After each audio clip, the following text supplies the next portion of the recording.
अब क्यों कहा है ये तो नड्डा जी ही जानेंगे, लेकिन हमारी समझ तो यही कहती है कि ये सबसे अधिक नड्डा जी और भाजपा के लोग जानते हैं कि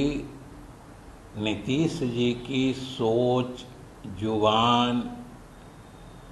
सिद्धांत ये सब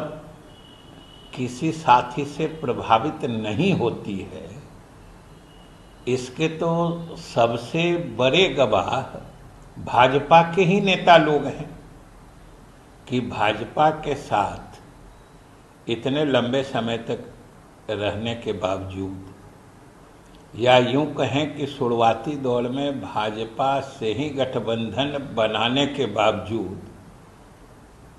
भाजपा के नेता बखूबी समझते हैं कि नीतीश कुमार कभी भाजपा के नीतियों या सिद्धांतों से प्रभावित हुए थे क्या। तो यह तो भाजपा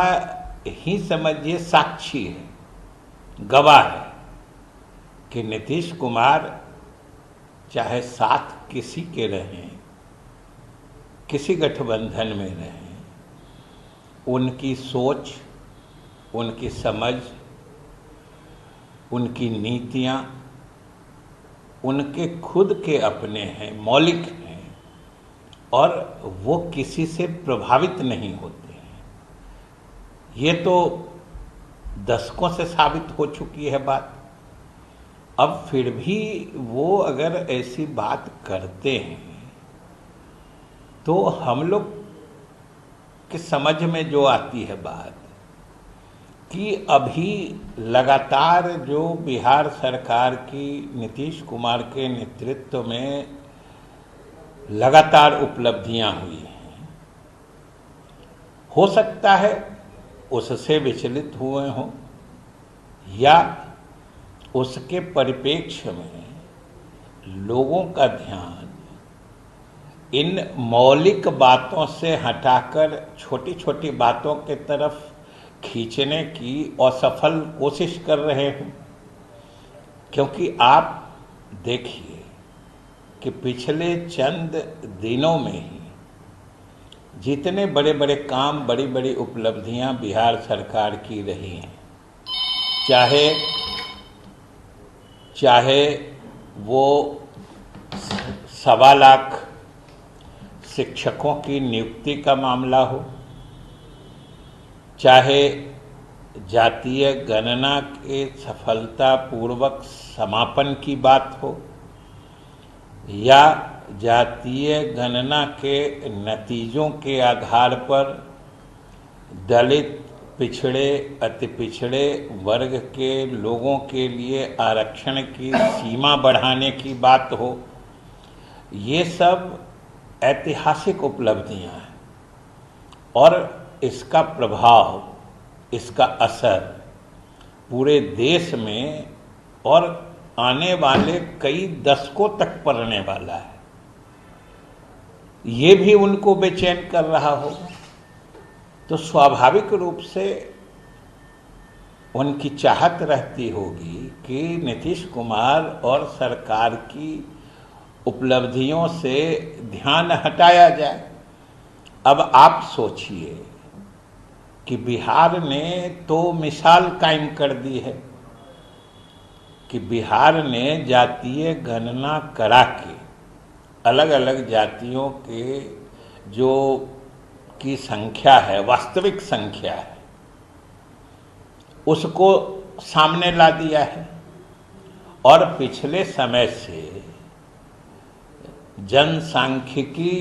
स्वरूप में जो परिवर्तन आया है वो भी लोगों के सामने है। तो ये तो पूरे देश स्तर पर होने वाली प्रक्रिया या जनसांख्यिकी के स्वरूप या बनावट में होने वाले परिवर्तन के एक लक्षण के रूप में देखना चाहिए देशवासियों को। और अगर इन उपलब्धियों के मद्देनजर इस देश में कोई एक मुद्दा सामने है तो वो यही है कि पूरे देश में जातीय आधार पर जनगणना होनी चाहिए और जो आरक्षण के प्रावधान लाने के सिद्धांत थे उस आधार पर अगर दलित, पिछड़े, अति पिछड़े वर्गों का और अधिक हक बनता है तो उस हिसाब से बिहार सरकार ने जो मिसाल पेश की है उसके आधार पर केंद्र सरकार को भी निर्णय लेना चाहिए। और अगर केंद्र सरकार इसका अनुसरण नहीं करती है या केंद्र सरकार इसका संज्ञान नहीं लेती है, इसको नज़रअंदाज करने के लिए तरह तरह की फिजूल बातों को वो राष्ट्रीय मुद्दा बनाने की कोशिश करती है, तो इसका मतलब है कि कहीं न कहीं उनकी मानसिकता में दलितों, पिछड़ों, अति पिछड़ों के हकमारी का षड्यंत्र चल रहा है, जिससे वो काम जिससे गरीबों को न्याय मिलता है वो नहीं करेंगे। और यहाँ तो मुख्यमंत्री जी ने शुरू से साफ किया कि आर्थिक सर्वेक्षण भी किया गया है, हर जाति के गरीब लोगों की भी पहचान की गई है और राज्य सरकार ने न सिर्फ आरक्षण की सीमा बढ़ाई है बल्कि हर जाति के, चाहे वो अगला है, पिछड़ा है या जिस भी जाति का है, सभी जाति के गरीब लोगों की पहचान जो हुई है उसके आधार पर उनके भी आर्थिक तरक्की के लिए सरकार ने योजना की भी घोषणा कर दी है। अब इससे ज़्यादा पारदर्शी तरीके से समाज में गरीबों की पहचान करके उनको आगे बढ़ाने की नीयत का खुलासा और क्या हो सकता है, ये सबके सोचने की बात है। स्वाभाविक रूप से भाजपा को अच्छा नहीं लग रहा होगा तो वो इस तरह की बेवजह, बेबुनियाद बातें करते हैं जिसका कोई सिर पैर नहीं है। ये कम से कम बिहार की जनता तो अवश्य और हम समझते हैं देश की जनता भी समझ रही हो।